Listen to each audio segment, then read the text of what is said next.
তো ব্রো, তোকে হয়তো ভাই অনেক মানুষে বলে যে ভাই তুই কিছু করতে পারবি না জীবনে, তোর দ্বারাই কিছু হবে না। তো ভাই এগুলোকে আমি শুধু একটাই কথা বলবো, এক কান থেকে শুনবে এক কান থেকে বের করবি। যারা বলে না তাদের সাথে ভাই ঝগড়াও করবি না, তর্কও করবি না, কিচ্ছু করবি না, চুপচাপ সাইলেন্ট হয়ে চলে আসবি সেই জায়গা থেকে। এসে ভাই নিজেকে পরিবর্তন করে দেখিয়ে দিবি।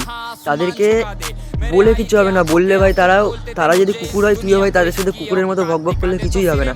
তাই তোদেরকে বলবো ভাই, তাদেরকে করে দেখাতে হবে। বাঘের মতো ভাই নিজেকে তৈরি কর, এমনভাবে তৈরি কর না ভাই, নিজেকে এমনভাবে পরিবর্তন কর যেন যে তোকে এই কথাগুলো বলছে বা যারা এই কথাগুলো বলছে তারা পাগল হয়ে যাবে যে ভাই তুই এই জায়গা থেকে এই জায়গায় কীভাবে পরিবর্তন হলি। ভাই আমার অবস্থাটা ভাই, তোরা যদি আমার এই ভিডিওগুলো দেখিস যে চ্যানেলের মধ্যে গিয়ে, তাহলে ভাই তোরা বুঝতে পারবি আমি কোথা থেকে কোথায় এসেছি ভাই 5 মাসের মধ্যে। নিজের উপর এতটা কষ্ট করেছি একমাত্র আমিই জানি ভাই। আমাকেও মানুষে কত কি বলতো, বন্ধু পর্যন্ত চাচ্ছে না ভাই, বন্ধুরা উল্টো পাল্টা বলতো। তাই তোদেরকে বলো ভাই, আমি পারলে তোরাও পারবি, তোদেরকে চেষ্টা করতে হবে, শুধু চেষ্টাটা একবার করে দেখ।